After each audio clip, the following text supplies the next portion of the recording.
I was like, wow, this is interesting. So that, and then some of the lifestyle shocks and the infrastructure shocks, I would say, are.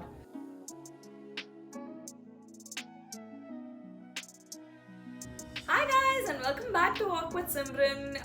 Today's topic is going to be about some of the things that absolutely shocked me after moving from India to US. Some of the very basic things that I'm getting used to, and this is based purely on my perspective and my experience only. So if you are somebody that can relate to it, definitely comment below and share your experience and how you're adapting to it with me. And it'll be nice to know that there's more people that can relate to my stuff. So let's get started. Number one, and the very basic thing I would say is the driver's seat being on the right side in India versus here it's to your left. So even now, because I'm just very used to you know remembering it like that. Subconsciously, I end up on days when I'm not driving, I end up going to the left side, and I'm like, oh, I should have gone the other side. So that is something that I'm still getting used to. By the way, these are all things that I'm still adapting to because very used to life in India, and grew up there. All my life I've been there. So to adapt to this is something that I'm still learning. Next, I would say is there's nobody on the road. Okay, like there was a day when I decided to go on a walk. This was initial first week of after coming from India to the US. I decided to go on a walk, and then I got lost. Okay, I usually in India very used to just asking people on the road. I'm like, how do I get to this place? And I have this specific location, and I'm like, I'm gonna go to that place. How do I go there? Over here, but it's an afternoon and nobody's on the road. I'm like, oh my god, how am I gonna get to the house back again? And everything looks very similar, and there's not a single person on the road. On weekdays, you cannot expect anybody to be there. It's very quiet. The neighborhood is quiet. I had to put maps and then walk. So that's something that I make sure to know my way before I get out if I'm going to go on a walk. Otherwise, in a car, it's usually very easy for you to, find your way back home. I think it's a lot easier than walking and finding your way back home. So that's something that was very funny, and that's something that still makes me laugh a little. And then there's no honking.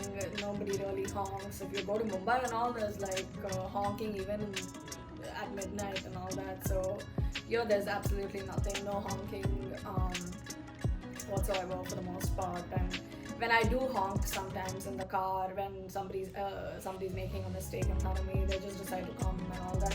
My husband's like, that's not something you do, or even at a parking lot. And my husband's like, you don't do things like that over here. It's not very common, not accepted very well. So it's very minimal, I would say. Then tipping is mandatory over here. It doesn't matter whether it's a barber or whether it's a delivery person at restaurants. That makes the bill go up to a big extent, and this is something that I still have not come to peace with. In India, you do tip from time to time, but it's very minimal, and it's absolutely up to you, your own choice whether you want to tip or not. But here it's mandatory. You have to tip, otherwise it's not accepted well.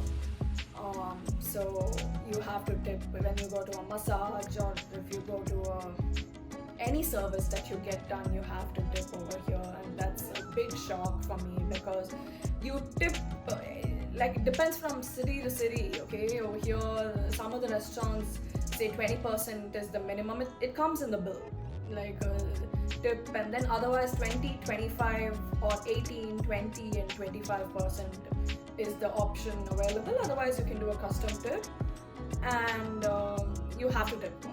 That's there's no two ways about it. And then the first floor in India is considered the second floor over here.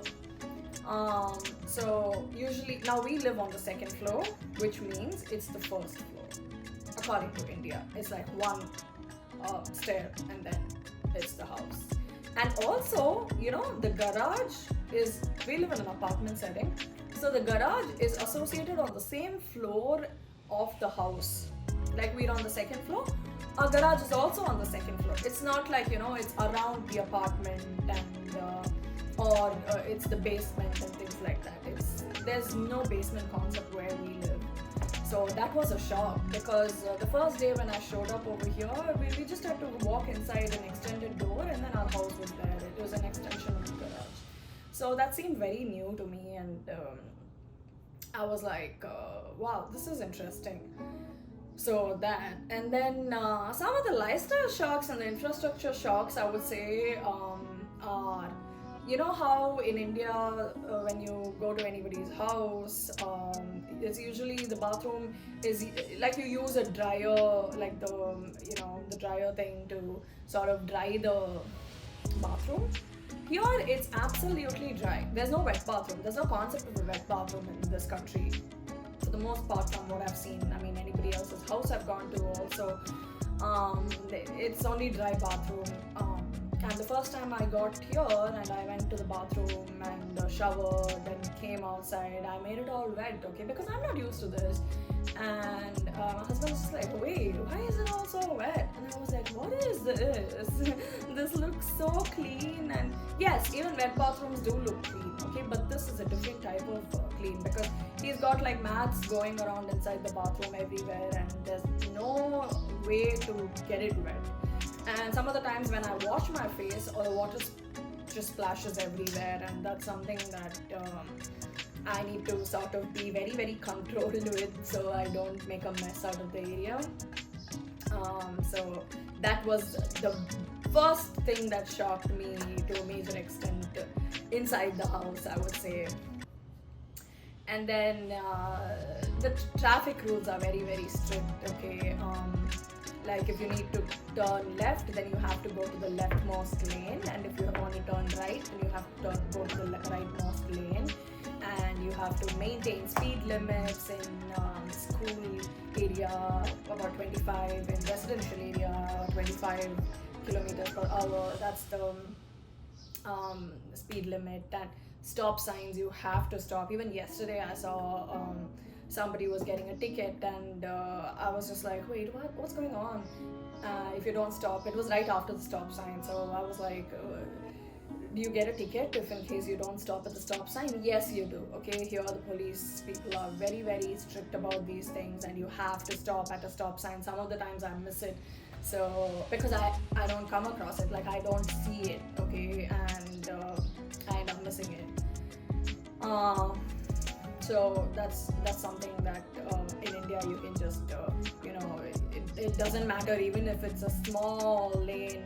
There's people coming, there's people going, there's all sort of chaotic stuff going on in there. So it also obviously comes with the population, but it happens. Other than that, the food shocks I wanted to talk about also was, how you get milk delivered every morning to your house, and it's either dropped outside or you have a basket and it's put in there. Every morning you get fresh milk, and for me, when I used to be living in India, I knew the milkman, so I'd send him a message if in case I didn't want milk for the next 1 week, and I wouldn't get milk for the specific time, and when I come back I'll tell him tomorrow I'll be back, so I want milk starting tomorrow.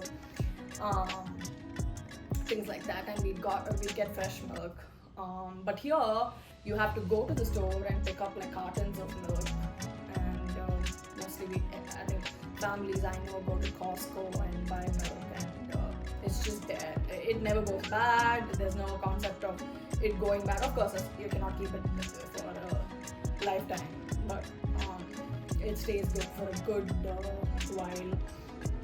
And then the huge portion sizes at restaurants, and so many fast food joints that you have available over here. Like anywhere you go, there's a Burger King, there's McDonald's, there's Chick-fil-A, and there's so many of these places that or fast food joints. Fast food joints are so common over here, and I would say that's probably the reason why people are not very mindful about their health and their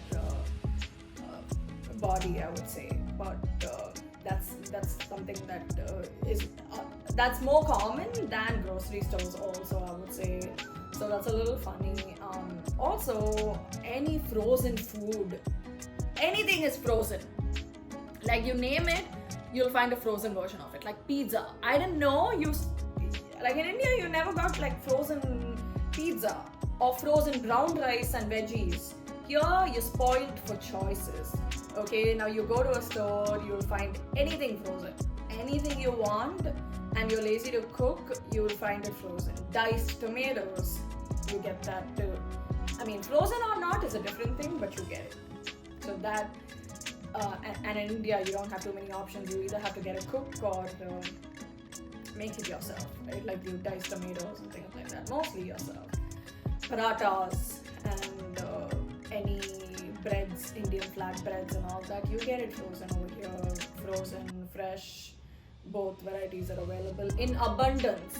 So that's crazy. And then one thing that really surprises me, okay, and I'm sad about it, is no potikare. You don't have these small shops that in the corner of the road. When you're trying to go on a road trip and you're really thirsty, all of a sudden you want to buy a bottle of water. You stop in India, wherever you are in Chennai, and try to get a bottle and then drink on the go, cold water, normal water. Here you don't have that. If you're going on a road trip and all that, and if you want to stop and get the same water bottle to drink, then you have to go to a supermarket and mostly buy in bulk. I don't know if maybe one bottle is available, but you mostly have to buy in bulk. So yeah, these are some of the things that are covered in part 1 of things that shocked me after moving to the US. Stay tuned for part 2, and like I said, comment below if you can't relate to it or some of the things that have shocked you too and you're adapting and learning how to get used to it. I would love to hear from you. So until then, do like, share and hit the bell icon. I will see you in the next video. Bye. Until then, keep walking with Simran.